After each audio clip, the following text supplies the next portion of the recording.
About 20-30% have this guy like trying to reach.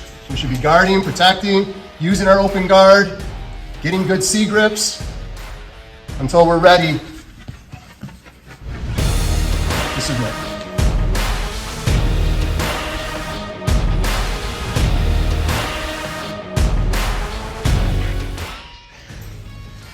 Okay, so today we're going to take this to the next level, but we're going to take it to a combat level. Remember, it's a reoccurring theme that we talk about being hand aware, headbutt aware, whenever we're thinking combatives. So even in Jiu Jitsu, when we're controlling the hands to be able to submit an arm, we should be thinking also about punch protection, headbutt protection, distance management. In a little bit, we're gonna like bring this home by putting some gloves on you guys.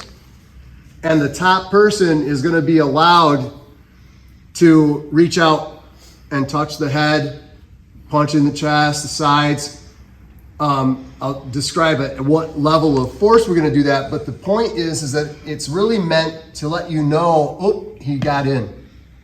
He got past my defenses. So think about if Tom had his gloves on right now, and I'm here like messing around with underhooks. Look at this, bam, he clocks me there. He slams me in the face there. Like I've got to handle my whole jiu-jitsu game differently when it comes to combatives. So these are dangerous. This is dangerous. So it's gonna really matter my distance management. So if I can control his striking tools, but he's down here and he starts to headbutt, I need to be able to redirect him and then break him down.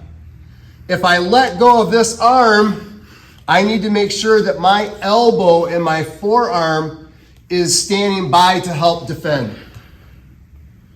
So this next drill we're gonna do is basically punch protection from the closed guard and breaking down the posture. That's step one. We're probably gonna have about 3 steps, ending it with a submission or hopefully a submission. So he's gonna simulate though by touching my head. He's just gonna try to touch my head. He's gonna try to touch my sides like they would be punches. And my whole goal is to manage his posture and set him up for a submission without allowing him to touch. So it might look something like this. So from here, I'm gonna come in here. He tries to headbutt. I move him out. But in trying to protect against these punches, I don't have a whole lot to attack yet. So if I'm gonna move to attack an arm, I've got to kind of let him think that he's got this and then start working for my submission. So all I want you to do for this drill is at about 20-30% have this guy like trying to reach. We should be guarding, protecting, using our open guard, getting good C grips until we're ready to submit. Most? All right, let's do it. What we learned in that first go around is we've got a few things to be thinking about all the time, and we need to use our guard to distance manage, to make space, to take away space, but also to control these limbs that are trying to hit us in the kidneys, in the liver, pancreas, and in the face and head. Don't forget there's also elbow strikes that we've got to be looking out for. One thing that we talked about is the untrained fighter is really going to get pretty sloppy, most likely. They're just going to be thinking, I want to knock this guy out, and they don't really think about opening up limbs. And those limb openings are what we're looking for in jiu-jitsu to attack. Kimuras, Americanas, arm bars, sweeps, because of the balance. So we're going to be looking for all of that.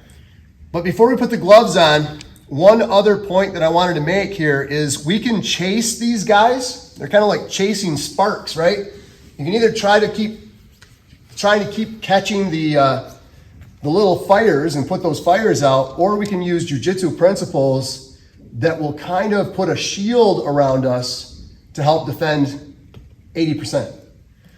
And frames are that, okay? So one thing that it depends on the opponent that's trying to hit me, but if I simply try to control the strikes by catching the strike, right? By literally using my hands like interceptors, it's just a matter of time. I'm gonna get tired. I'm gonna miss one, and it's gonna sneak through and it could end it.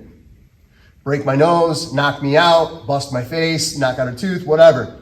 But if I use the Jiu Jitsu principles of framing and distance management, now keep going. Tries to headbutt, I back him out. I've got these hooks on his biceps. I don't really have to worry about his hands a whole lot because I'm controlling the arms. And when his head gets too close, I push him away until I can grab him and bring him down. If I cant my body to the side away from the arm I'm not controlling, go ahead. He tries to hit me in the side. I can frame with my elbow connecting with my foot. I've got a seat belt over his body and I've got a foot on his leg. Still monkey gripping this close side arm and over hooking the head to prevent him from nailing me with his skull. This is gonna come in really handy in this next round where we're gonna put gloves on and not try to beat each other up, but we're gonna try to sneak those punches in. My suggestion is you try to head for the skull. You know, a tap from the glove means that was a strike. Just count that as a point that they got through my defenses. See how it works? 1, 2, 3.